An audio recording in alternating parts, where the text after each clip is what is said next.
그럼 페이지 22쪽을 피세요.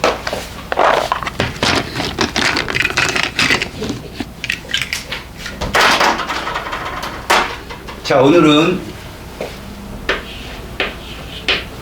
비열과 열팽창을 배웁니다.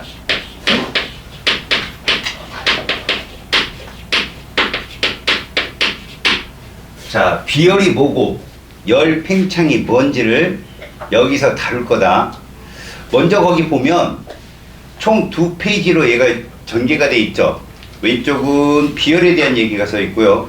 오른쪽은 열팽창에 대한 얘기가 있는데, 요즘의 교과 과정의 테마를 보면 개념을 제대로 배워놓고 우리 생활에 어떻게 이용되는지가 많이 나옵니다. 그래서 생활에 어떤 것들이 바로 비열과 열팽창과 관련이 있는가, 그리고 우리는 과학이나 수학을 배우는 이유 중에 하나가 논리적인 표현이고 논리적인 사고예요. 무슨 얘기냐, 이랬을 때 이게 크다. 그러니까 어렸을 때 여러분들이 그렇게 배웠죠. 권선징악 들어봤죠. 착한 일을 하는 사람은 상을 받고 나쁜 일을 하는 사람은 벌을 받아요. 그런데 여러분, 중학교만 들어와도 이미 여러분들은 깨달았을 거예요. 무단 횡단을 했던 애가 떡볶이를 먼저 먹는 거죠. 분명히 나쁜 짓을 했는데 좋은 상을 받는 거예요. 그런 걸, 그리고 무단 횡단을 막 하는데 그분을 피해서 차가 가서 꿇어 박았어요. 근데 그분은 가요, 그냥. 그런 부당한 것들을 많이 보죠. 그래, 그런 게 왜 부당한지, 그리고 적어도 인간이란 사고는 이랬을 경우에 이렇다라는 기본적인 개념이 있어야 그런 것들을 올바로 잡을 수가 있거든요. 나쁜 것에 대한 나쁘다고 표현하는 거, 이래저래 해서 나빠, 이런 거랑 너 나빠, 이건 다르거든요. 너 나빠하면 쌈나요. 근데 네가 이런 거 나한테 실수해서 이런 건 나빠. 그럼 그 사람, 듣는 사람 입장에서 나머지는 다 좋은데 그거 하나 고쳐줬으면 이란 말로 들거든요. 근데 너 나빠, 그럼 넌 그냥 원래 나쁜 애다, 이렇게 표현될 수 있으니까 여기 있는 조건도 마찬가지예요. 비열이 어떤 영향을 주는 거고 열팽창이 어떤 영향을 주는 것인가를 얘기했을 때는 비열에 관계되는 조건부를 따져서 이럴 경우는 이 비열이 큰 영향을 주고, 그것이 아니라 이건 질량에 영향을 주고, 이런 것들을 좀 조류 있게 따져보자, 이런 거예요, 이 장이. 그럼 조건에 대한 따짐을 할 때 우리는 비열의 특징을 알아야 되겠죠. 자, 먼저 우리가 비열하고 들어가는데 보세요. 갑자기 열량이 나와요, 열량. 우리 앞장에서 열 에너지라는 걸 배웠을 겁니다. 맞죠? 열 에너지를 배웠고요. 우리가 뭣도 알았냐면 열 에너지가 다른 에너지로도 전환될 수 있다는 것도 배웠어요. 그쵸? 열 에너지가 일 에너지나 운동 에너지나 위치 에너지나 이런 것들로 충분히 전환되는데, 그 전환 과정에서 에너지는 절대 사라지거나 생성되지 않아요. 전환될 뿐. 알겠죠? 그리고 그 열 에너지가 이동하는 걸 가만히 봤더니 고온에서 저온으로 가는 것도 배웠습니다. 알았습니까? 그렇다면요, 이런 거죠. 그런 에너지를 받았을 때 물체 각각은 어떻게 반응하는지 보는 게 이 장이에요. 그럼 일단 열량이라는 것을 계산을 해야 되는데, 여러분들이 정량적 계산은 안 나옵니다. 얘는 여러분들 2학년 때 2학기 때 가야 나올까요? 그 진로 선택을 해야, 나는 인문학부인데요, 안 나온다. 영원히 못 배워. 근데 자연계열로 난 가고 싶다 그러면 이것도 진로 선택을 잘 선택해야 열량을 계산할 수 있어요. 그런 바에는 이제 계산할 일이 거의 없다. 자, 열량에 대한 얘기를 한번 보세요. 일단 열량이라는 것을 눈으로 보려면 온도 변화를 봐야 돼요. 그러니까 열량, 뭔 양이죠. 열의 양이잖아요. 온도가 상승했다, 그럼 열을 받은 거잖아요. 온도가 떨어졌다, 열을 잃은 거잖아요. 그게 열량이에요. 우리는 양적 관계보다는 뭐를 보자? 정성적 분석을 보자.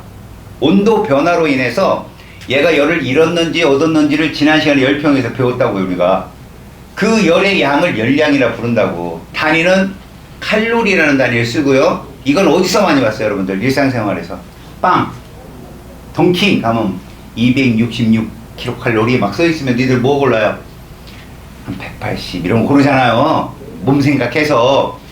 아니면 오늘 좀 당에 취하고 싶다 그러면 막 340 손으로 가고. 먹을 때 찝찝하죠. 분명히 맛있는데. 튀김 같은 거 여러분하고 시장, 중앙시장 그런 데 가면 튀김을 팔거든? 그 칼로리 적어놓으면 안 먹을 걸.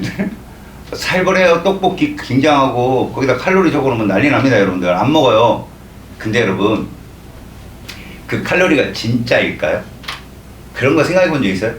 정말 이 칼로리를 내가 먹었을 경우 내 몸에 살이 그렇게 불까요? 아닙니다. 그건 여러분. 칼로리라는 건 단순하게 그게 내는 열량인데 그게 100% 인간이 흡수할 수 있는 열량은 아닙니다. 인간은 음식을 먹잖아요. 그러면 소화 과정에서 거의 열로 나와요. 이게 섭취를 해서 지방으로 쌓일 확률이 높은 거지. 그것도 하루 종일 먹는다든가 일주일이나 중독처럼 먹는다든가 이런 모르겠지만 그런 한두 번 먹은 양 가지고 살이 불었네 늘었네 그런 말은 하지 마시고. 알겠습니까? 그러니까 맛있는 게 최고다. 알았어? 맛있게 먹으면 된다. 이렇게 생각을 하세요. 자, 열량. 지금 내가 말했을 때 앞에 조건을 뭘 잡았어요? 온도가 높아진다, 온도가 떨어진다. 그러니까 결국 물체의 온도가 변할 때, 물체의 온도가 변할 때. 자, 변할 때가 무슨 뜻이야? 증가하거나 감소할 때라는 뜻이에요. 증가하거나 감소할 때, 그때 이동한 열의 양. 증가한다면 흡수했겠죠. 감소한다면 방출했겠죠. 이걸 열량이라 하고요. 일반적으로 열량을 Q라고 표현합니다. 정량적 관계에서는. 근데 여러분들은 뭐로 되고 단위를 한번 보세요. 단위. 자, 킬로칼로리가 있고요. 칼로리가 있는데 우리에게 더 이익이 되는 건 뭐냐? 왜 하나는 킬로가 붙고 안 붙느냐는 거죠. 킬로가 도대체 뭐길래? 10에 여러분 지수 배웠어요? 지수? 1승, 2승, 3승? 배웠어요? 100을 10에 2승이라는 거 알아요? 모르는 친구, 처음 들은 친구 손 들어봐요. 아는구나. 10에 3승이에요, 킬로가. 그러니까 이런 거죠. 1km는 1000m인 거예요. 이해 갔어요? 1kcal는 건 몇 칼로리예요? 1000칼로리라고 보시면 돼요. 이거는 여러분 통합과학이라는 과목이 이제 여러분 개정으로 나왔잖아요. 1학년 수능에 보는 과목으로 첫 단원에서 배워요. 기본 단위로. 알았어요? 그래서 마이크로도 배우고 나노도 배우고 피코도 배우고 다 배워요. 이게 10의 3승씩 커지고 줄는 단위라고 보시면 됩니다. 알겠습니까? 그래서 우리가 알아야 될 건 1kcal는 1000칼로리다. 이 정도? 칼로리라는 단위가 있는데 이건 순수하게 참고입니다. 순수하게 참고 여러분. 어디에 써야 돼? 노트 왼쪽에 쓰는 거예요. 알아요? 열 에너지가 뭐로도 바뀔 수 있다고 그랬어요.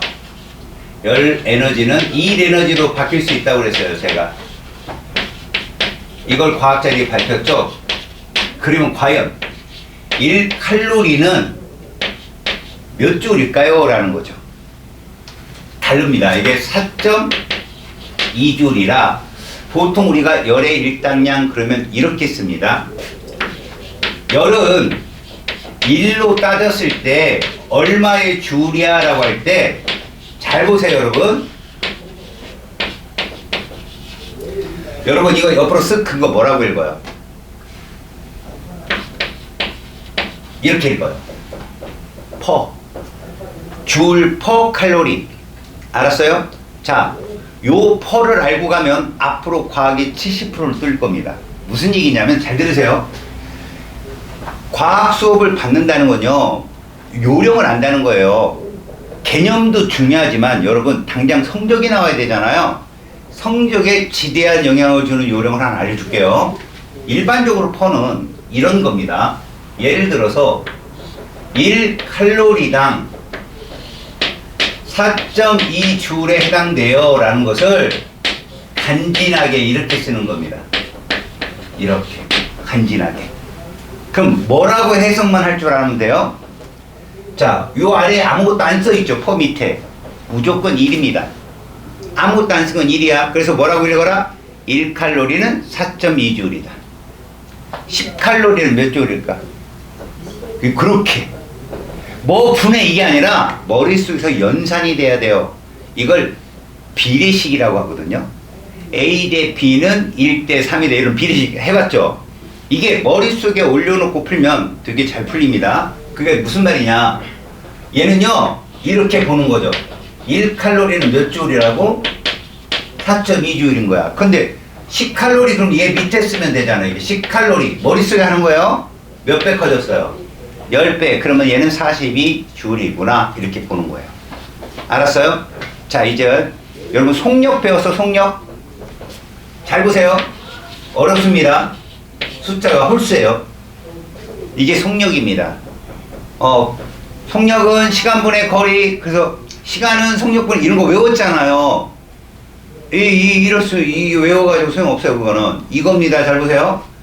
이거 분모가 누구냐? 그럼 요 X가 분모예요. 그러니까 요런 거는 무조건 뭐부터 해석한다? 분모부터 해석을 하는 거예요. 분모부터 해석을 하면 얘는 이거예요. 1초 동안 3m 이동하는 애예요. 그럼 5초 동안에 몇 미터 갈까요? 그렇게 계산하는 거예요. 그냥. 5초면 15m겠지. 이해 갔어요? 30m 가는데 몇 초 걸리겠어요? 10초잖아요. 이거 암산으로 되죠. 이게 돼야 돼요. 그래야 개념이 들어와요. 여기서 계산을 하고 정신 빼면은 개념 하나도 안 들어옵니다. 그러니까 앞으로 무슨 퍼가 뜨면 어디부터 해서 간다고? 분모부터. 그리고 분모의 기본 숫자는 다 1입니다. 알겠죠? 그게 해석이 되면 개념이 들어와요. 이제부터. 자, 이제 비열에 대한 얘기를 할 때 열량의 얘기를 왜 배워야 되느냐? 열량이라는 것을 우리가 물질량으로 따졌을 때 흡수했습니까? 방출했습니까를 온도 변화로 본다고 했어요. 그 열량을 받았을 때 그 똑같은 열 에너지를 받았을 때 물체는 무엇으로서 표현한다는 거죠? 온도 변화로 표현한다는 거예요. 자, 어려운 얘기가 아니니까 잘 들어봅니다. 자, 지금 동일한 물체가 있는데요. 하나는 컵에 담겨 있고요. 물이라고 합시다. 물이 컵에 담겨 있고 하나는 냄비에 담겨 있어요. 어디 물이 많이 들었어요? 냄비 물이 많이 들어있죠? 동일한 온도로 높이는데 어디가 열량이 많이 들까요? 냄비에 물이 많이 들 겁니다. 여러분, 여기서 제가 말을 할 때 조건이라는 게 있어요. 무슨 조건이냐면 같은 시간당 같은 열을 내는 열원으로 가야 되죠. 이 실험이 정확한 실험이에요. 이쪽은 인덕션으로 가야라고, 이쪽은 가스불로 가야, 이러면 안 되는 거예요. 왜? 시간당 들어가는 열이 다를 수 있으니까. 그래서 다녀와라.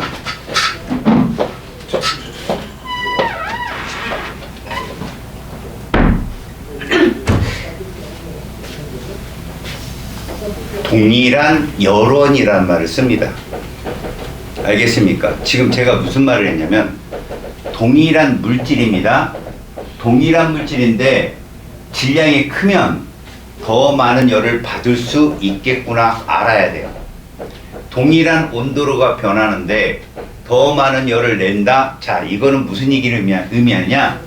동일한 열원으로 가야 했는데 질량이 작은 물질과 질량이 큰 동일한 물질이 있다면 같은 온도 변화를 내는데도 질량이 큰 놈이 더 많은 열을 흡수해야 되는 거구나 라고요. 자, 이게 이런 얘기하고 내가 똑같나 한번 생각해 보세요. 우리나라하고 미국하고 우리 그 국민총생산소득이라는 게 있어요. GNP라는 게 똑같아요. 우리나라하고 미국하고 GNP가 똑같아요. 어느 나라가 돈이 많을까요? 왜 미국이 많을까요? 인구가 많으니까. 그렇죠. 그 얘기입니다. 그게 지금 얘기예요. 내가 말하는 게. 동일한 온도가 변했다 할지라도 물입자 수가 많은 곳이 더 많은 열을 가진 거예요. 열량을. 아셨어요? 그 차이도 논리적인 사고로 어떤 조건이 필요하다? 동일한 열원이요. 이렇게 되면 이제 집에 여러분들 인덕션이 있든 가스레인지가 있든 있겠죠? 주방에. 나 혼자 라면을 끓여 먹을 때는 빨리 끓여 먹어요. 그죠? 냄비에 올려놓고 부시럭부시럭 하면 라면 먹어요. 근데 끓이는데 엄마 아빠가 같이 먹재요. 물을 더 부어야 되고요. 시간이 더 오래 걸려요. 그죠? 근데 동생이 또 와서 같이 먹재. 물 또 부어야 되고요. 시간이 더 오래 걸려요. 왜 그런지 알겠죠? 같은 열원이라도 질량이 크면 더 많은 열량을 가해줘야 돼요. 그래야 동일한 온도를 만들어낼 수 있다.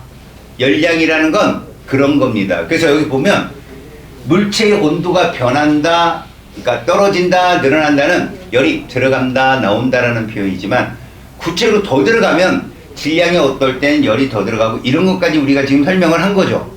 이해가 가면 됩니다.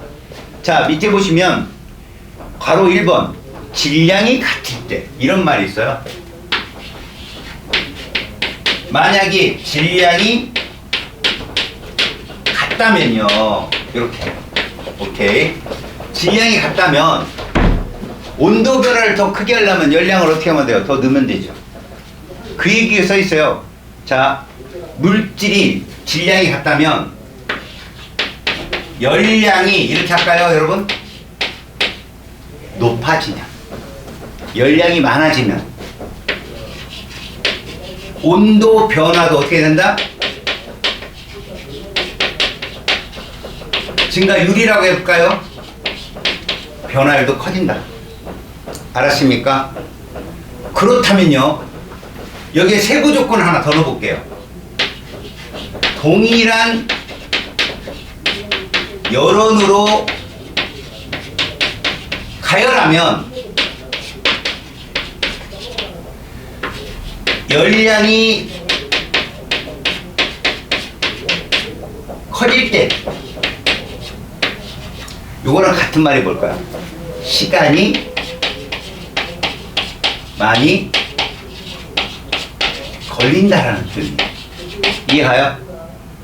열원이 똑같다면 열량을 크게 주려면 시간이 오래 걸려요. 이해 갔죠? 그러면 결국은 여기서 말할 때 질량이 동일한데 얘는 1분 가열했어요. 근데 얘는 2분 가열했어요. 그럼 온도가 높다 이거죠. 2분 가열했을 때. 이 조건이 더 세밀하게 들어간 거죠. 아셨습니까? 다음에 두 번째, 물질이 질량이 클수록, 이거 지금 우리가 배운 거죠.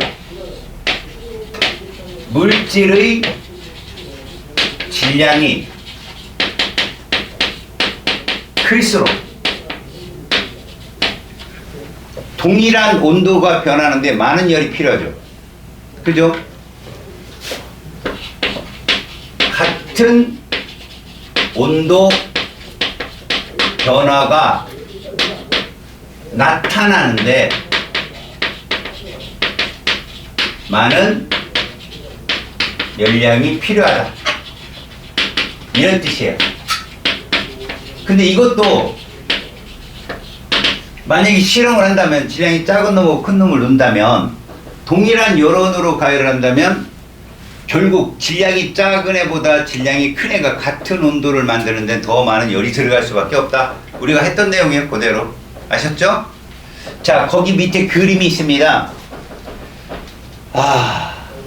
철이 있고요, 구리가 있고요, 알루미늄이 있고요, 올리브유 있고요, 거기에 물이 있습니다. 그런데 여러분, 딴 건 다 몰라도 됩니다. 바로 물 밑에 있는 단위를 보세요. 물 밑에 있는 단위 뭐라고 되어 있습니까?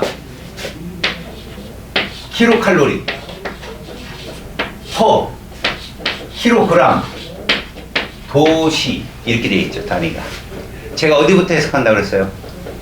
분모부터 해석한다고 했어요. 그럼 몇 킬로그램? 1kg. 그렇죠. 1kg 읽는 거예요. 몇 도씩? 1도씩. 이제 말을 만드는 겁니다. 무슨 말이냐? 뭐 물질마다 다르잖아요.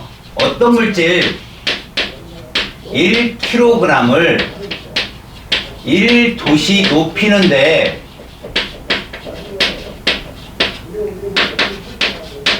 몇 킬로칼로리가 필요해. 이 뜻이. 이 단위가. 여러분 어디부터 해석했어 우리가? 분모부터 해석했잖아. 1kcal 1kcal per kg 듯이 해석 못하면 끝이에요. 저걸 무슨 그림처럼 본단 말이야. 아, 이 물질은 1kg을 1도씨 높이는데 1kcal가 필요하구나. 이제 들어봅시다. 거기 알루미늄이 뭐라고 돼 있어요? 0.22. 그리고 이 단위를 붙여보세요. 그대로 읽어보세요. 알루미늄 1kg을 1도씨 높이는데 0.22kcal가 필요합니다. 라는 뜻이에요. 그 뜻이. 그러면 올리브유를 한번 보세요. 0.4입니다. 또 하는 겁니다.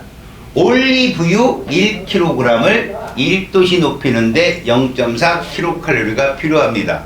자, 그러면 이 단위가 해석된 애들은 내가 낸 문제를 금방 풉니다. 자, 무슨 말이냐? 제가 10kcal를 넣겠습니다. 알겠어요? 10kcal의 일정한 열량을 넣을 때 알루미늄과 올리브유는 누가 온도 변화가 더 클까요? 맞습니다. 저렇게 대답할 줄 알면 돼요. 이게 무슨 말입니까? 이것이 해석되는 친구들은 같은 여러 열량일 때는 1도씨 높이는데 알루미늄이 쉽다는 걸 이해하는 거예요. 알루미늄은 1kg당 1도씨를 높일 때 0.22가 들어가는데 올리브유는 0.4가 들어가요.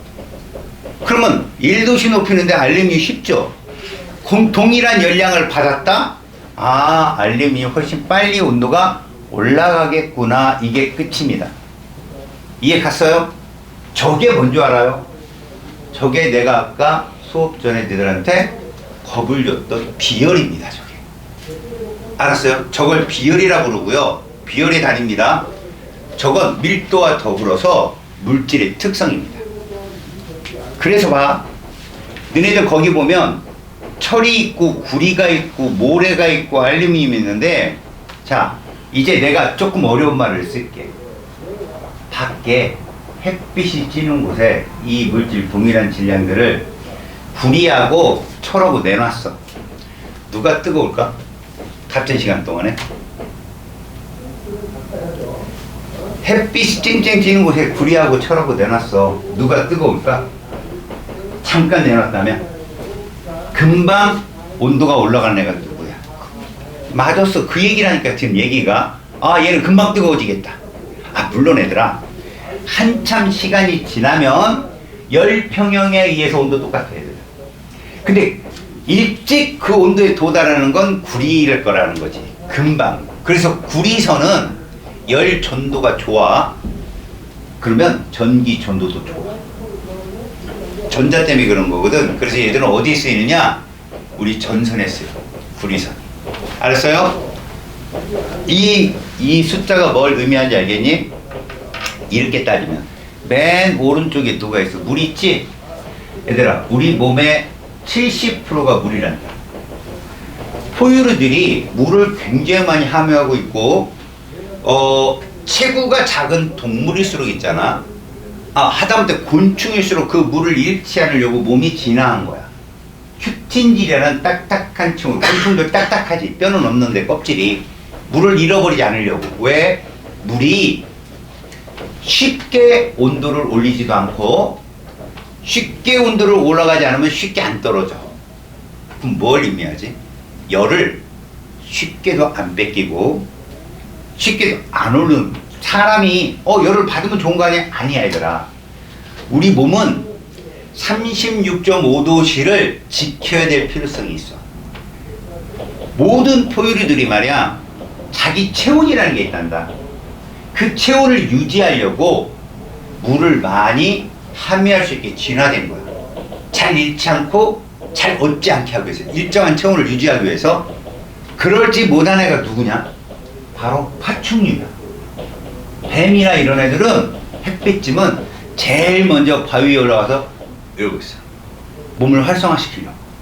그러니까 밤에는 최적화되게 몸을 정지시켜. 물질 대사를 최대한 줄이고 동면 상태로 적어둬. 그다음 아침에 햇빛이 뜨면 싹 나와서 햇빛을 쬐. 그러면서 몸이 활발하게 도는 거죠. 그래야 먹이 활동을 할 수 있어요. 소화를 해야 되니까. 알았니? 지금 내가 배운, 너희들이 배웠던 비열이라는 것이 점점 커지면 생명과학의 체온 조절까지 간다는 얘기야. 알았어? 그러니까 쌤한테 배울 때는 이 파트가 물리 파트, 이 파트는 화학 파트 이렇게 하지 말고 막 통합을 해. 통합을 해야 나중에 너희가 이거 뭐 배워도 적응하고 배워도 낯설지가 않은 거야.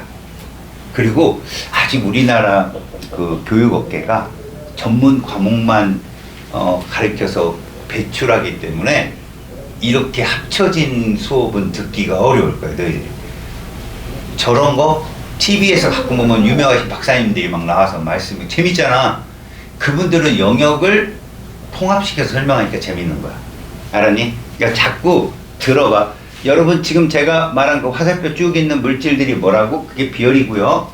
물 쪽으로 갈수록 온도 변화가 심하지 않은 애예요. 일정한 열을 받았을 때. 저기 구리 쪽으로 갈수록 온도 확 올라가고 확 떨어지고 그래요. 애들은. 알겠죠? 여러분 이 숫자가 뭐라고요? 비열입니다. 이 숫자가. 그럼 비열이 크면 온도 변화가 똑같은 열량에도 온도 변화가 심하지 않다라는 결론이 나오겠죠. 이해가서요? 자, 밑으로 가보세요. 이제 비열 이미 다 얘기해놓고 비열 들어갑니다. 자, 비열이 무엇입니까? 라고 정의했는데 어떤 물질 1kg을 늘 1도시노필이 필요한 여기서 있죠. 우리가 해석한 대로 그대로. 그죠? 분모부터 해석하니까 정의가 떨어진 거죠. 어떤 물질이 있어요. 질량을 동일하게 놓은 거죠. 1kg. 걔를 1도씩 높이는데 얼만큼의 열량이 필요합니까? 1kg은 여러분 킬로칼로리로 표현합니다. 가끔 이 단위가 칼로리 퍼 이렇게 나올 때가 있어요. 그러면 그램으로 바뀝니다. 해석할 수 있겠죠. 어떤 물질 1g을 1도씨 높이면 필요한 몇 칼로리야? 라는 얘기예요. 이건. 그러니까 칼로리와 그램은 같이 움직여요. 킬로가 붙으면 킬로그램으로, 그 다음에 그램이 붙으면 칼로리로 대신한다. 이 정도. 알겠지? 참고로 여러분, 물은 비열이 이렇게 써요. 1 칼로리 퍼 그램 도시. 알았습니까? 그런데요, 얘를 이렇게 쓰면 어떻게 될까요? 1 킬로칼로리 퍼, 그럼 뭐가 될까요? 킬로그램 도시가 되는 거예요. 도시.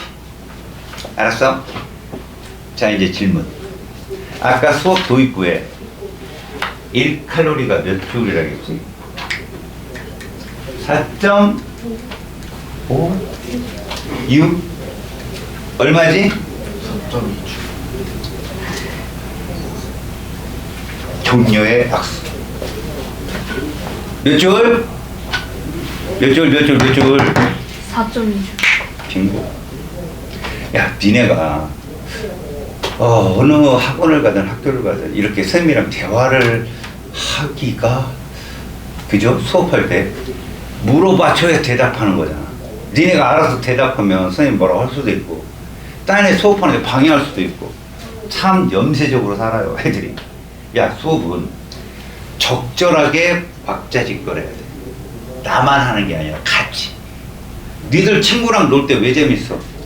친구가 혼자 공연하고 니들 앉아서 잘하는 거, 이게 재밌을 거 아니? 친구는 힘들고 니들은 재미없으면 또 승 일어나요. 근데 친구랑 재밌는 건 같이 대화를 하고 얘기를 해서요. 그러다 보면요, 내가 원하지 않던 장면이 많이 나와요. 그럼 뭐가 느낄까요? 호기심이 생깁니다. 오늘은 또 무슨 일이 날까? 재밌잖아. 그런데 너희가 왜 수업을 가면 수업이 재미없을까? 늘상 니들은 보고만 앉아있잖아. 그래, 그날따라 선생님 컨디션이 좋아서 수업이 막 재밌어. 야, 그 다음날 갔어. 오늘 왜 재미없지?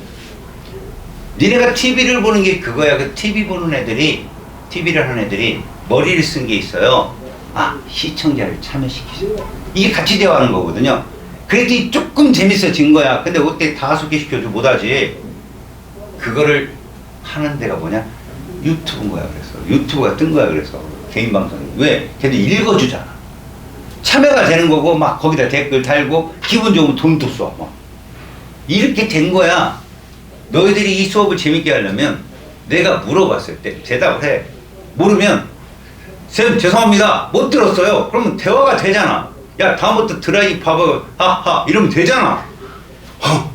오이씨 내가 못 한번 들게 못해. 이걸 염세적으로 바뀌면 안 된다고.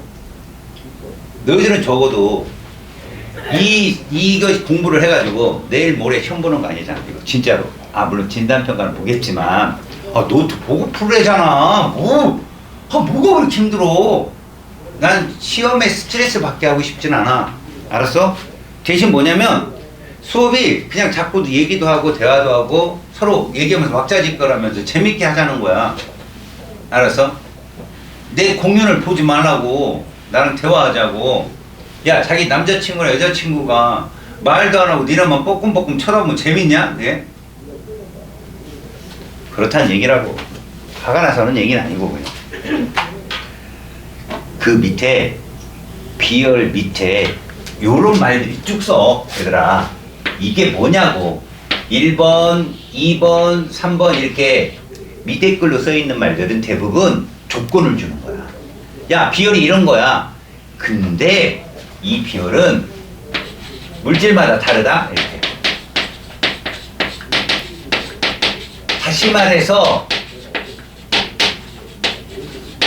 물질의 특성이라고. 그걸 앞에서 봤다고. 바로 위에서 0.22, 0.4, 1 이러고 봤다고. 그래서 비열이 작은 놈들은 온도를 높이는 데 보다 유용하다. 야 만약에 너희들이 전기를 꼽아서 열을 막 내고 싶어. 구리선 쓸래 알루미늄선 쓸래?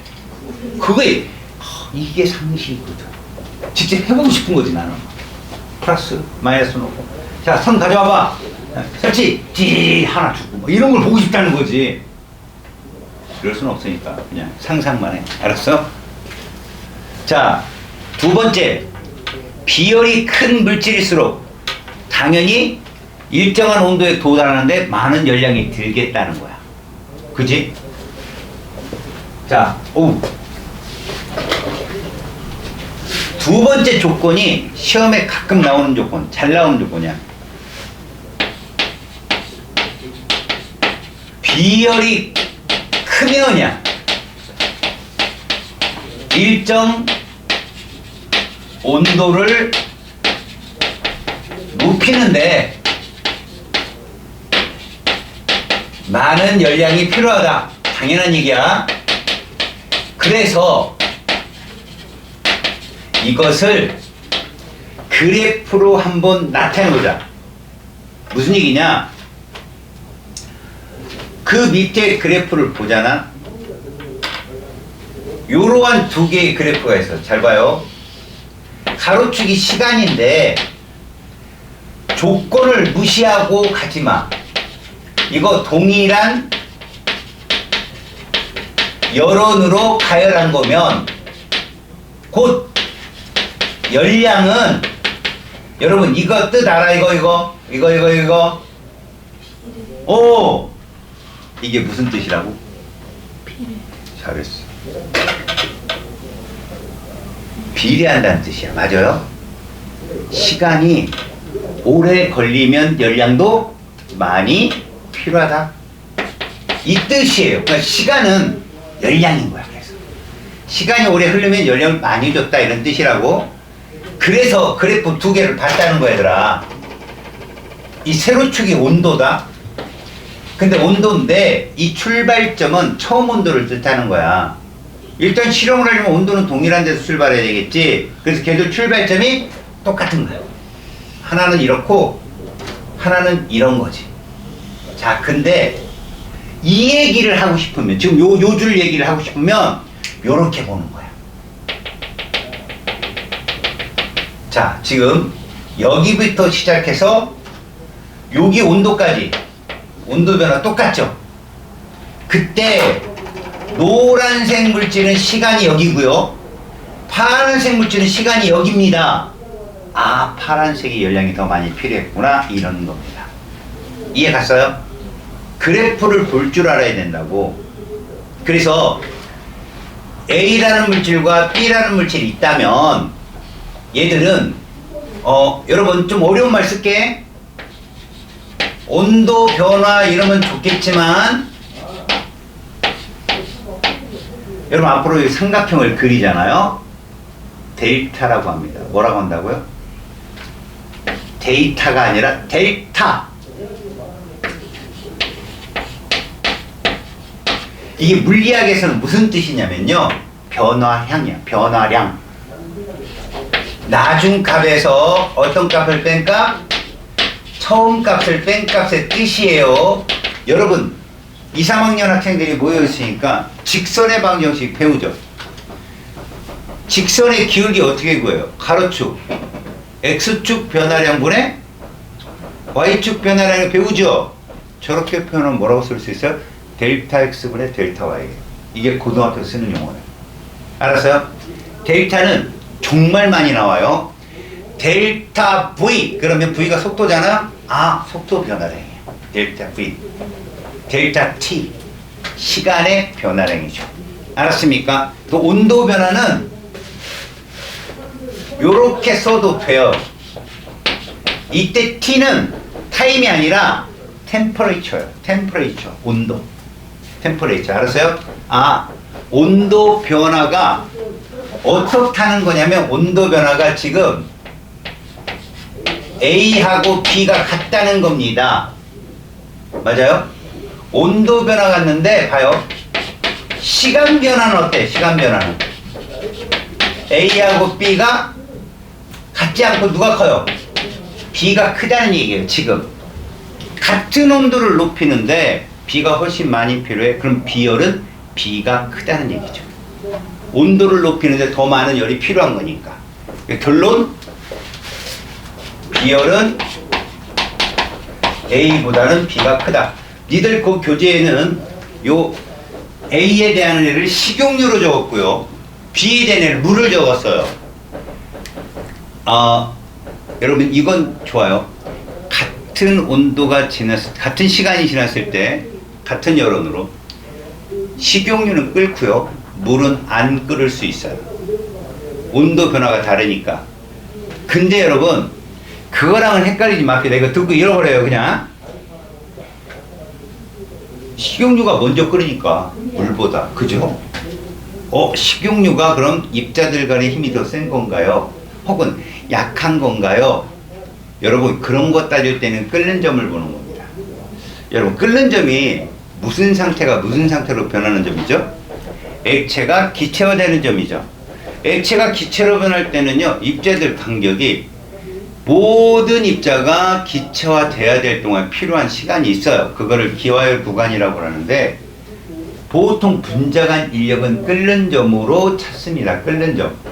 그래서 물에 끓는 점을 보면 100도씨서 끓어요. 일기압 상태에서. 근데 기름은 좀 달아요. 식용유든 뭐 포도알 씨유든 올리브유 좀 다른데 130에서 180. 누가 높아요? 끓는 점이? 식용유가 높죠? 혹은 기름이 높잖아요? 생각을 해봐요. 끓는 물에 손을 넣었다 빼는 거하고 끓는 기름에 손을 넣었다 빼면 튀겨지잖아요, 손이. 화상의 정도가 달라지죠. 기름이 인력은 훨씬 셉니다. 자, 인력이 세면 왠지 온도 변화도 굉장히 많은 열이 필요할 것 같은데 그건 아니라는 거예요. 알았습니까? 비열과 인력은 상관없다는 얘기죠. 그걸 참고로 알고 있어요. 비열이 크면 인력이 굉장히 센 거구나. 맞는 게 몇 개 있어요. 그럼 잘못된 사고로 이제 접어듭니다. 끓는 점을 보는 겁니다. 물에 끓는 점은 100도씨인데 100도씨가 되는데 한참 걸린다. 기울기가 완만해지는 거죠. 근데 기름은 130, 180이 되는데 되게 짧게 걸려요. 그렇다고 분자간 인력이 약한 게 아니라는 거예요. 아셨어요? 이 좀 어려운 얘기지만 참고로 들어두고. 자, 그럼 여러분 마지막 비열이 같은 물질 어디서 설명했죠 제가? 여기요. 같은 물질일 경우에는요 질량이 크면 아까 얘기했잖아 라면을 하나 끓이는 것보다는 두 개 끓일 때 시간이 오래 걸린다니까 당연히 물이 똑같이 100도씨가 되는데 물이 많으면 오래 기다려야 되잖아 그죠? 그럼 시간이 곧 열량이라고 했으니까 많은 열량이 들어가는 거구나 를 밑에 또 반복적으로 썼기 때문에 저는 얘만 쓰고 말 거예요 반복적이기 때문에 알겠죠? 자 마지막 비열과 우리생활 보세요 모래와 바닷물 아 참 모래와 바닷물 그러면 여러분 작년 여름 기억나요? 피서 갔다 온 거? 어디로 갔다 왔어요? 피서 아 그렇죠 이런 친구에서 물어보기가 좀 미안하다고 안 갈 수도 있거든요 바닷가 가본 사람 아 어디 갔다 왔어요? 거기가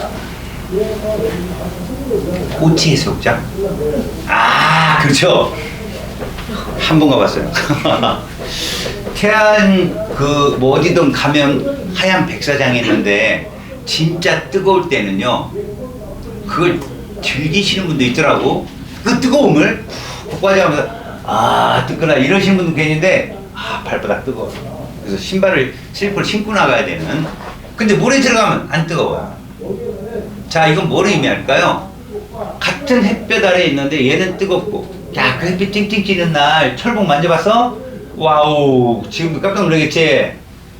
이렇게 추운 날 철봉만 붙으면 안 떨어질 수 있다니 조심해라 철근 함부로 만지는 거 아니다 이렇게 비열이 작은 애들은 온도 변화가 심각하게 변해 그러나 물같이 비열이 큰 애들은 알았어?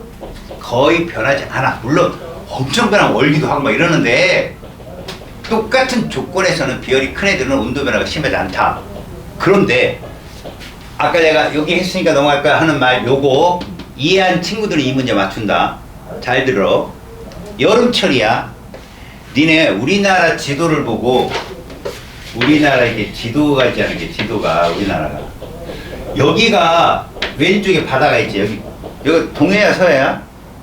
이건 알아 동해? 여긴 여기는 북한 그지?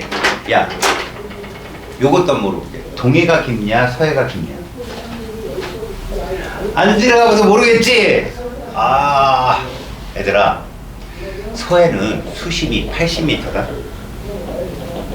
그러면 니들이 들어봤는지 모르겠지만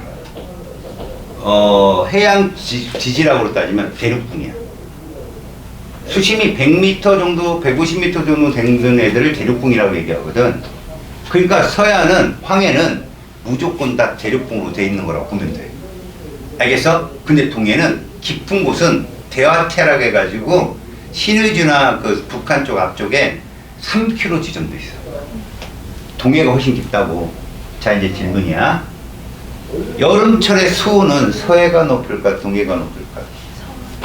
그래 서해는 물의 양이 적기 때문에 금방 뜨거워진다 자 진짜 문제야 겨울에는 어디가 높을까?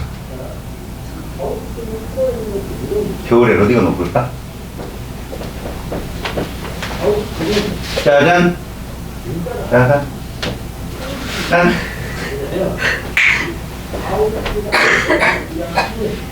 주장을 하라고 응? 죽느냐 사느냐 그랬더니 너 죽을래 살래? 잘 모르겠어 그럼 죽이는 거야 결정을 하라고 결정을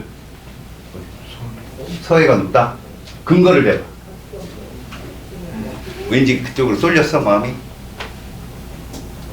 설명을 할 줄 알아야 돼 여름에 뜨거웠는데 겨울에도 계속 뜨거울 거냐는 거죠 자 비열이 똑같을 땐 얘들아 응? 질량이 작은 애가 온도가 금방 올라간다 했지 내가 그럼 떨어지는 것도 어떻게 될까?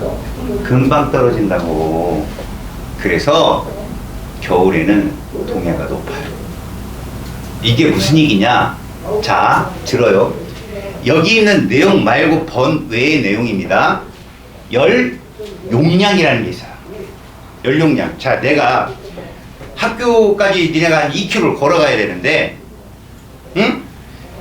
이것도 없어. 핫팩도 없어. 근데 엄마가, 응? 참 자식 사랑하시는 엄마가 요만한 그 물병에다가 뜨거운 물을 담아주셨어. 요만한 물병에다가. 그 수건을 칭칭 감고 요걸 가슴에 안고 가래. 자, 근데 오빠한테는 요만한 물병에다가 뜨거운 물을 가득 안고 칭칭 감아주고 갔어. 자, 학교 도착할 때까지 따뜻한 건 누구 거냐? 오빠 거야. 빵빵한 게. 왜? 열을 많이 담을 수 있거든. 그게 열 용량이라는 거야. 같은 비율이라도 질량을 곱하잖아? 그럼 열 용량이 떠. 질량이 많은 애가 열도 많이 함유할 수 있고, 따라서 잃는데도 오래 걸린다고. 동해는 수심이 깊어서 여름에는 서해처럼 쉽게 온도가 올라가지 않지만 많은 열을 축적시킬 수 있어. 계속 물이 수심이 깊으니까. 알았니? 그러니까 겨울이 되더라도 열이 많이 있으니까 서서히 뺏기는 거야. 동일한 열을 뺏기더라도 열이 남아있다고. 그래서 여러분들 뭐 해양학이나 이쪽, 지구과학이나 이쪽 가서 여러분들이 여기 해양 쪽을 배우잖아요. 여름철에는 서해가 수온이 높고 겨울철에는 동해가 수온이 높아요. 남해는 항상 높아요. 왜요? 난류 영향 때문에. 그래서 서해하고 동해를 많이 물어봐요.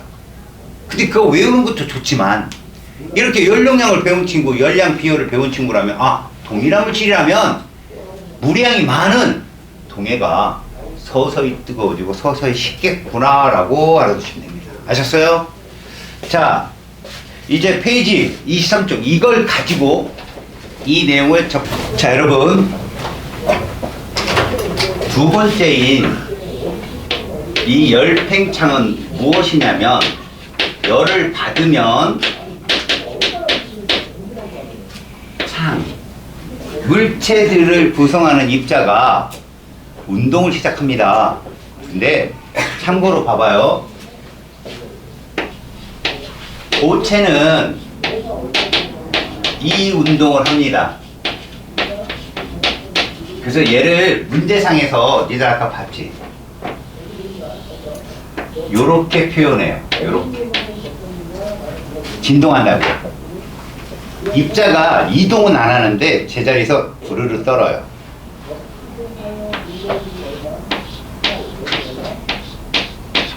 오른쪽이 더 온도가 높다는 얘기입니다. 이해가요?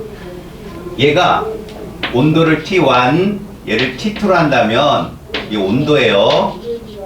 이렇게 된다는 얘기예요. 그림으로 표현하는 게 이래요. 자, 근데 액체는요, 요 진동 운동도 스스로 하지만 대부분은 자리 이동이거든요. 흐름, 병진 운동이라고 해요. 그래서 쉽게 말하면 자리 이동이에요. 움직일 수 있다고요. 흐름이 있다고요. 흐름이 있다고요. 그럼 뭐가 가능할까요? 대류가 가능해요. 대류가. 움직임이 가능하니까. 액체는 그래요. 그래서 액체는 표현을 이렇게도 하지만 이게 들어가요. 이렇게. 움직인다라고. 아셨어요? 자, 기체가 되면 대부분 얘는 직진 운동이 강해요.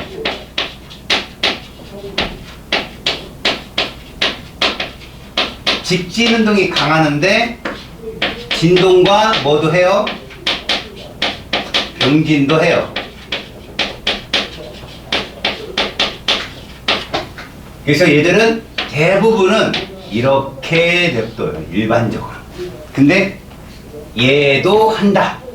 자리도 이동하니까 대류가 있다라고 봅니다. 지금 우리가 배우는 열팽창과 이게 뭔 일이냐고요. 자, 이런 겁니다, 여러분. 열을 많이 받잖아요.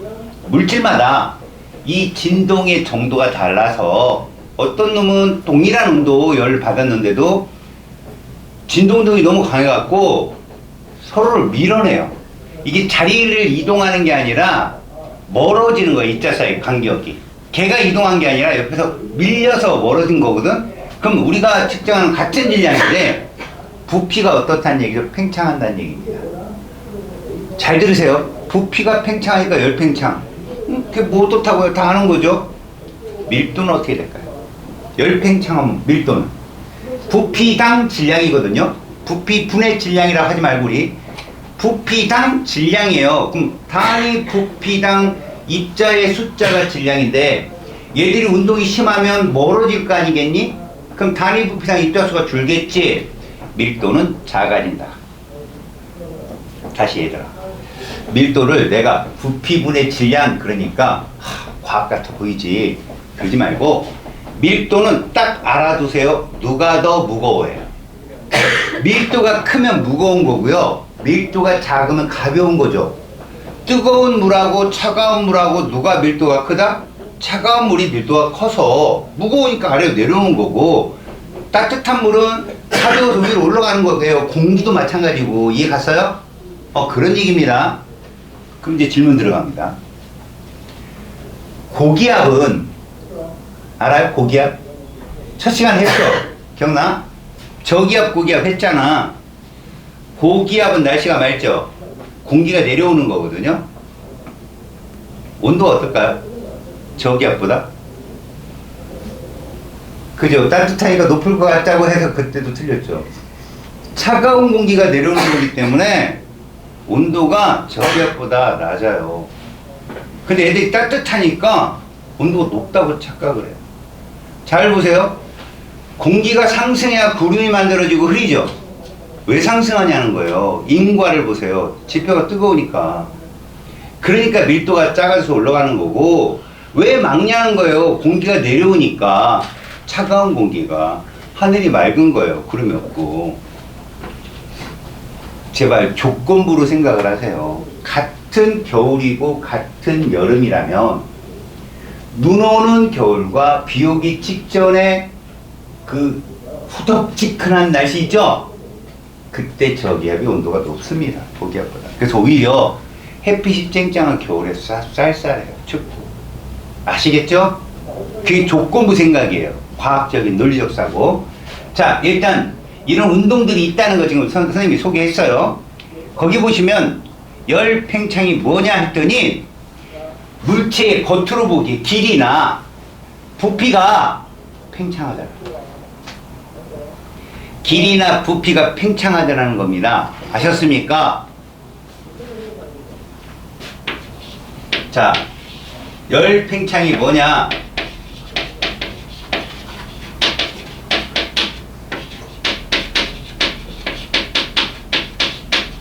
열량을 받았을 때, 여러분 이미 열량을 받으면 온도가 상승하죠. 외관상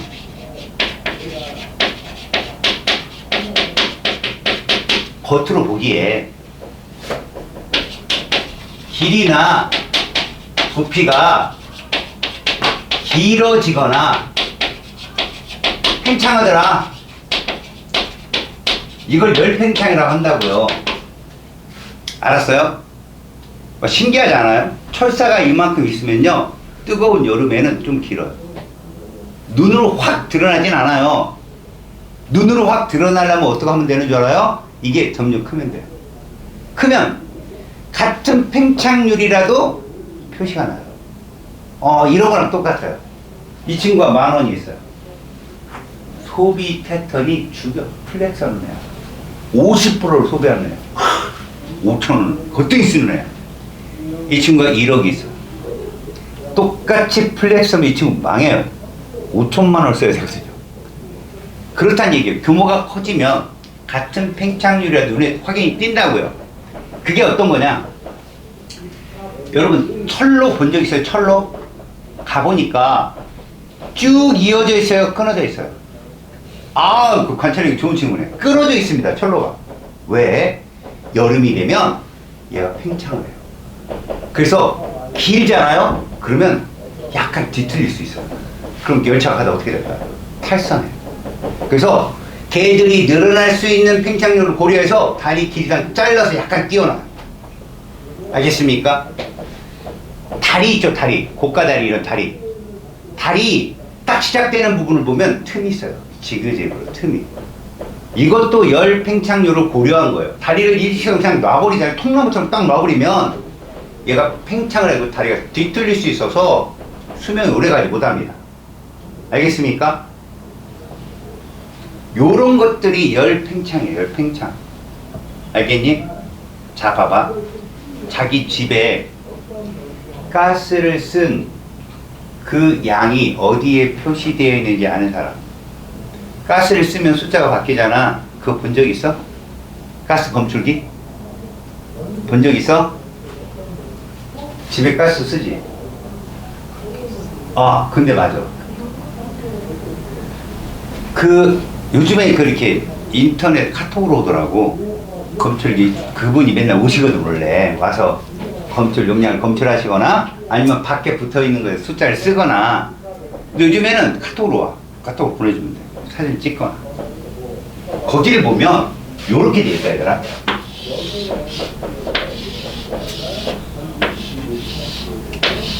여기에 숫자로 네 자리 숫자, 그 점 있고 여기 숫자 있는데 요 네 자리만 보내, 원래. 근데 여기에 뭐가 있어? 가스 관이 있단 말이야. 관이. 맞아? 이 관이 있고 여기 밸브가 이렇게 있어요. 근데 보시면 여러분 이렇게 돼 있다, 이거. 이렇게요.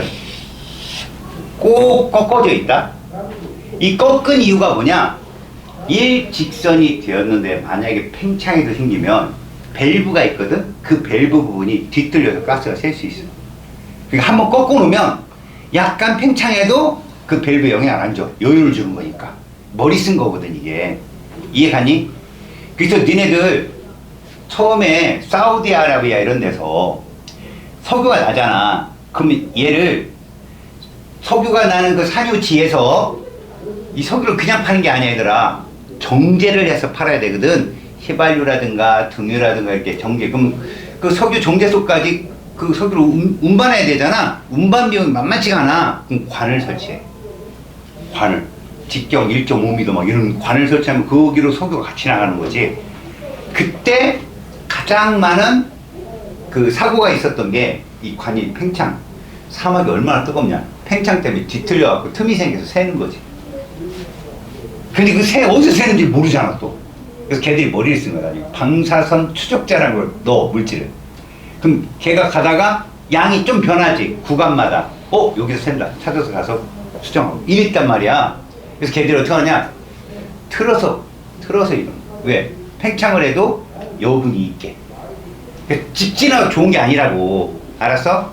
우리 주변에는 이렇게 물질이 열 팽창을 한다는 걸 생각해서 여러 가지 도구들을 만들어 쓴다. 이런 말이야, 지금 얘기가. 온도가 높아지고 열량을 받으면 물질은 이 운동이 활발해진다. 부피가 팽창할 수밖에 없고, 길이 팽창이나 부피 팽창이 있으면 곤란한 일들이 많아. 그거를 막기 위해서 우리는 이렇게 틈새를 주거나 휘거나. 알겠습니까? 그걸 한다. 이런 말이에요. 자, 열 팽창의 정도 보세요. 자, 이 열 팽창의 정도는 무슨 말이냐면,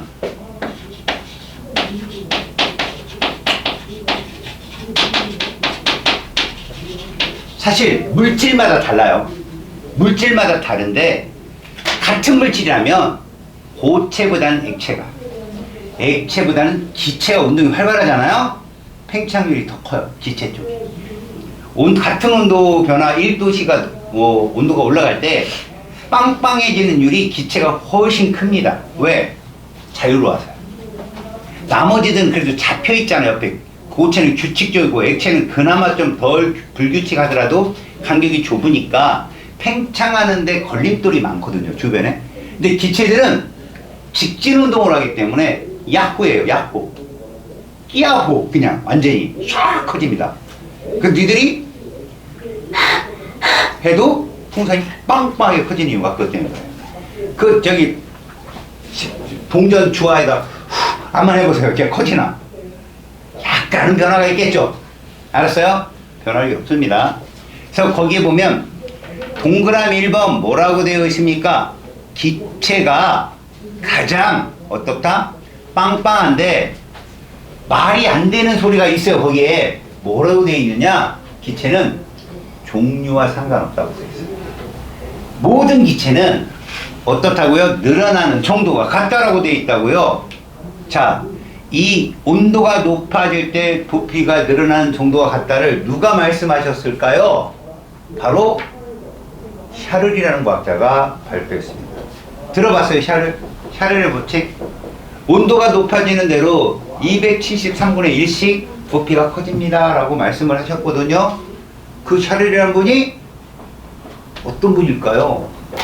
이 지구 역사상 위대한 과학자가 그분 하나라고 해도 괜찮아요. 왜?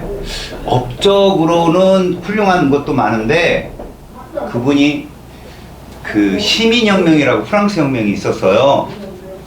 루이 3세 단두대로 처형된 거. 시민들이 막 폭동을 일으키고 그 베르사유 궁을 막 쳐들어가고 역사서에 의하면 거기서 일하는 시종들도 다 죽였대요. 그냥 궁에 살고 있는 생물은 다 죽였대요. 시민들이. 하나도 빼놓지 않고. 그 몇천 명이 죽었는데 유일하게 한 명 산 게 샤를이에요. 그 샤를이 그렇게 위대한 과학자였어요. 사람들이 걔를 죽일 때 대다수의 사람들이 저 사람은 죽이지 말라고. 왜? 그 사람이 신민혁명이 일어나기 몇 해 전에 실험을 하나 했어요. 하늘에 뜨거운 공기를 넣으면 몇 초 동안은 저기 가 있고 몇 초 동안 저기 가 있고 그 실험을 한다고 발표가 났는데 그때 인구가 얼마나 됐겠습니까? 근데 그 실험 광장 앞에 수만 명이 운집했었대요. 그 무슨 얘기냐? 한 달 전부터 왔다는 얘기예요. 거기를 올려고. 그 사람이 어떤 실험, 하늘을 난다는 꿈이었거든요. 그때 세상에. 그러니까 지금 그런 것 같아요. 지금 비행기가 이제 간신히 날아다니고 있는데 우리나라가 세계 최초로 우주선을 쏜대요. 아프리카에서 오는 걸 비행기 타고 구경하러. 와, 씨, 우주를 날아갔는데 야, 우리도 우주시대 열리나 보다. 막 이러면 그래서 모여든 거죠. 물론 실험은 30초도 안 걸렸어요.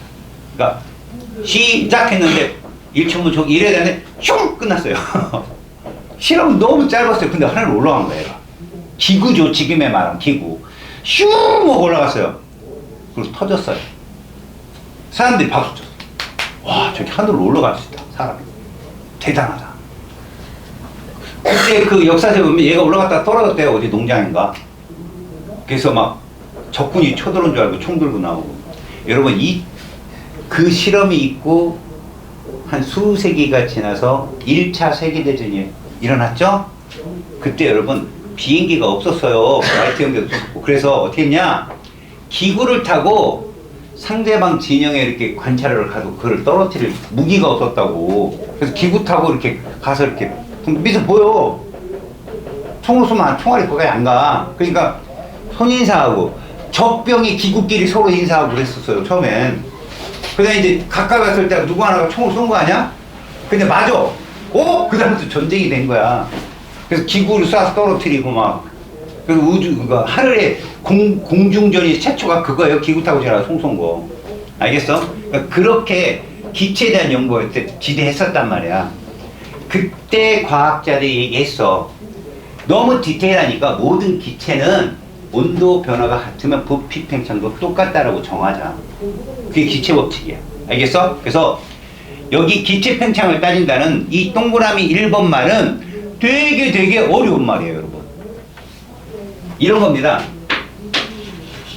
모든 기체는 같은 온도 변화당 부피 증가가 동일하다라고 과학자들끼리 약속을 했어요. 니들도 이걸 믿어줘야 돼요. 알았습니까? 정말 같습니까? 라고 덤빈다면 제가 가슴에 손을 얹고 글쎄 라고 할지 모르지만 거의 같습니다. 거의 같아요. 자, 이런 거라고 생각할까? 세븐틴이냐? 네. 응. 그래. 그럼 너가 그 중에 리더가 누구야? 에스쿱스. 뭐 급수? 사와디캅이요? 네. 걔 우리나라 사람 아니야? 우리나라 사람이에요. 근데 뭐 이름이 그 모양이야. 활동명만. 아, 그럼 이름은? 만복이? 그래. 걔 잘생겼지? 네. 누가 봐도 잘생겼다고 생각하냐? 아니다라고 하는 여자애들도 있을 거 아니야, 솔직히. 뭐가 달라서. 근데 대다수가 보면 잘생긴 얼굴이잖아. 그렇게 보자는 거야. 알았냐? 특별히 누구 하나가 앙심을 고 그러지 않은 이상은 저 놈은 잘생긴, 이렇게 관찰을 해야 기체는 계산이 되어진다는 얘기야. 알겠지? 자, 두 번째, 고체와 액체는 종류에 따라 다르다. 이거요. 고체 상태와 액체 상태는 물질 종류에 따라 달라요. 그래서 여러분 이렇게요. 시멘트도 팽창하거든.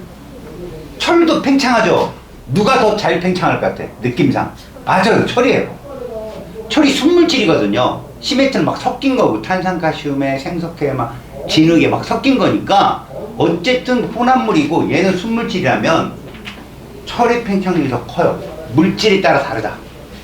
그리고 여러분, 액체는 두말할 것도 없습니다. 정말 신기한 애가 하나 있어요. 여러분, 고체가 부피가 커요, 액체가 부피가 커요. 액체가 당연히 부피가 큽니다, 여러분. 자, 이걸 뭘로 보면 아냐면 촛불을 키우죠. 우리가 촛불을 이렇게 키웁니다. 이렇게. 그럼 막 촛불이 이쁘게 타오라 이렇게. 그죠? 이걸 싹 꺼봐요. 그러면 여기 촛농이라는 게 있잖아요. 액체 파라핀. 그다음 이거 딱 꺼지면 어떻게 됩니까? 이렇게 돼요. 푹 들어가요. 이렇게. 이해하여? 고체의 부피가 작으니까. 알았어? 근데 이걸 어기는 애가 딱 하나 있어요. 고체가 되면 부피가 더 팽창하는 애가 하나 있어요. 맞아요. 물입니다. 물은요, 자, 얼음 상태에서 온도가 높아지면, 알았습니까? 온도가 높아지면 부피가 팽창을 합니다. 알겠습니까? 그런데요, 물이 얼음이 될 때는 팽창이 더 커요. 고체가 되면 더 크다고요. 그래서 여러분, 같은 부피당 질량값이 떨어져요. 얼음이. 밀도가 작아진다고요. 그럼 물 위에 어떻게 될까요? 얼음은 떠요. 물 위에 얼음이 뜹니다. 그리고 여러분, 신기하지 않아요? 물을 보세요. 여러분, 물을 보시면 여러분, 위부터 얼어요, 아래부터 얼어요? 강에서 위부터 얼죠. 신기하지 않습니까? 잘 보세요. 수심이 깊어지면 수온이 낮아지는 건 당연한 거예요. 수온이 낮아지면 밀도가 큰 겁니다. 찬물이니까. 맞아요? 바닥은 항상 찬물이 있어야 돼요. 그럼 여기부터 얼어야죠. 물이 신기해요. 4도씨 물이 가장 밀도가 커요. 4도씨 물이. 그러니까 무슨 얘기냐 봐봐요. 5도씨 물이 있고 여기 6도씨 물이 있어.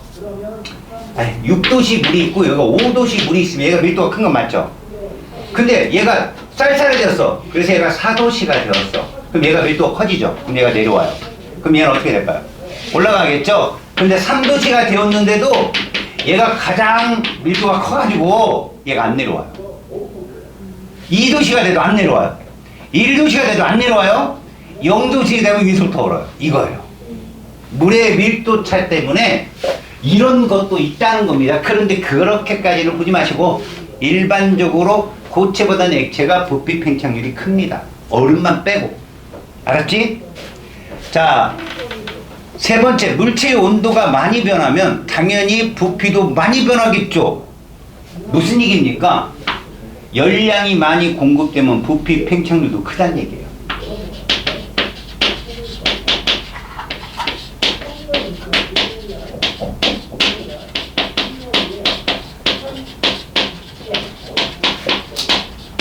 이것도 크다는 얘기.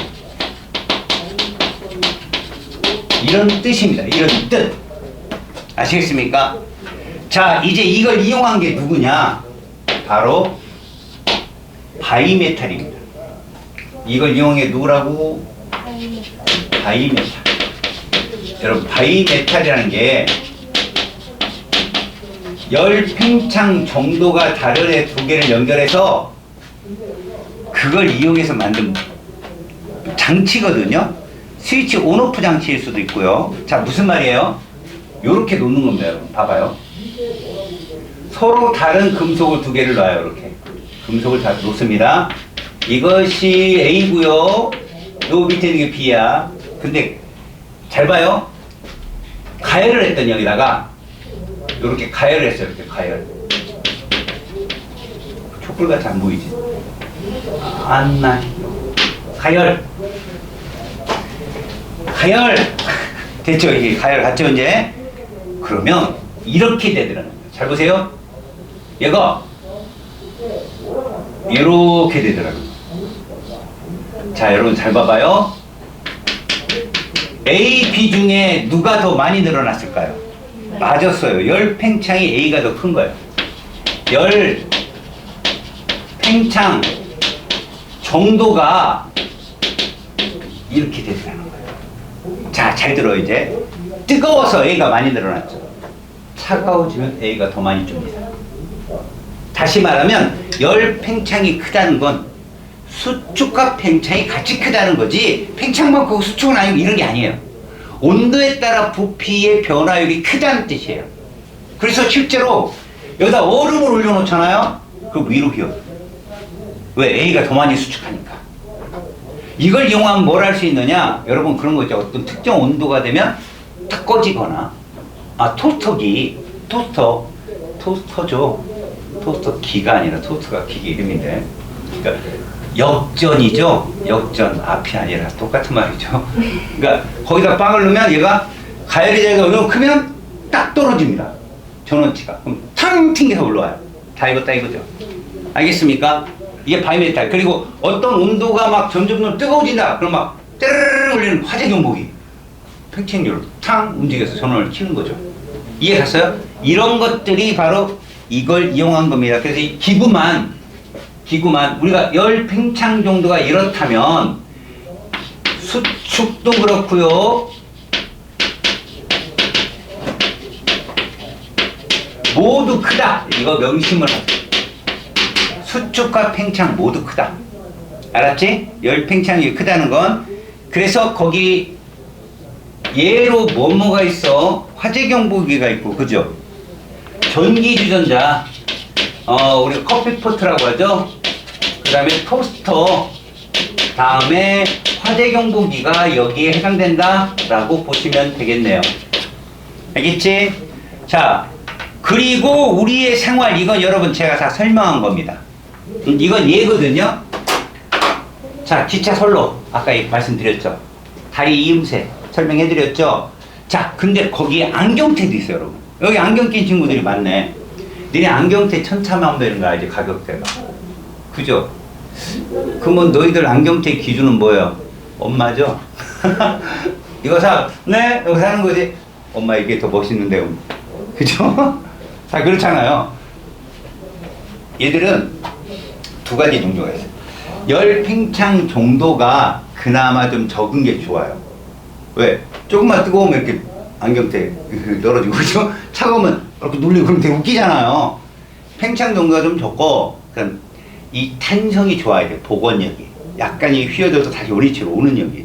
그래서 합금을 많이 써요. 합금을, 여러분. 알았습니까? 원래 금속은 다른 금속과 화학결합 안 하거든요. 섞어요. 그거 용액입니다, 여러분. 용액 그러면 소금물, 설탕물만 생각하죠, 여러분들. 기체 용액도 있고, 세상에는 금속 용액도 있어요. 특히 공기가 기체 용액이에요. 용매가 질소고요. 용질이 산소나 이산화탄소 애들이고, 합금은 철에 주석을 섞으면 뭐가 될까요, 여러분? 청동입니다. 부석기? 신석기? 청동기? 맞아요. 구리에 주석 섞은 게 청동이고, 구리에 아연을 섞으면 황동이라 해가지고, 너희들 그 한정식집 가봤어요? 막 숟가락 그릇 다 무거워 보이죠, 막. 그게 노쇠거든요? 그게 황동이에요. 이러면 성질이 바뀌어요. 응? 그렇다고 화학변은 아니고요. 혼합이니까. 알았습니까? 그렇게 안경테는 그런 식으로, 대신 그렇게 만들어도 열 팽창률이 적게, 알아서 적게 만든 거다.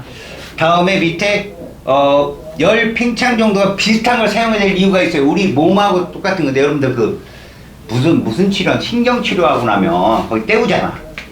치아를 때우고 덮잖아. 그지? 그 때우고 덮은 애들이 팽창 정도가 비슷해야 치아는 딱 맞거든. 예를 들어 너희들 치아 같은 거 뭘 치료하고 나면 뭐 얇은 종이 갖고 이렇게 대고 물어봐. 막 안 빠져야 돼. 물어봐야 돼. 쑥쑥 이러면 치아를 잘못한 거 아니야. 높이를 맞춰줘야 되니까. 그걸 맞춰놨으면 우리 몸의 체온에 의해서 팽창 정도. 그래 뜨거운 물을 먹을 때도 있고 찬물을 먹을 때도 있잖아. 비슷해야 돼. 그래야 얘들이 서로 괴리감이 없는 거거든. 괴리되면 서로 떨어질 수 있어. 그래서 안에 딸깍딸깍 소리 날 수도 있거든. 그러니까 거기 보시면 치아 충전재, 이거 아말감이라고 하는 것도 있고, 요 충전재가 요즘 대부분 아말감이 있는데 걔랑 밖에 이렇게 씌우는 거랑 거의 팽창률이 비슷해야 된다. 알았습니까? 자, 이렇게 해서 우리가 개념은 끝났고 또 숙제가 있습니다. 어디까지냐? 32초까지고요. 여기에 대한 진단평가는 역시 10문제를 보겠습니다. 아셨습니까? 잘 숙제 해오고요. 여러분 노트 정리 꼭 하세요. 알았습니까? 이제 한 달간 유예를 준다고 그랬어요. 열심히 하십시오. 노트 정리 잘 해도 돼요. 플러스 드릴게요.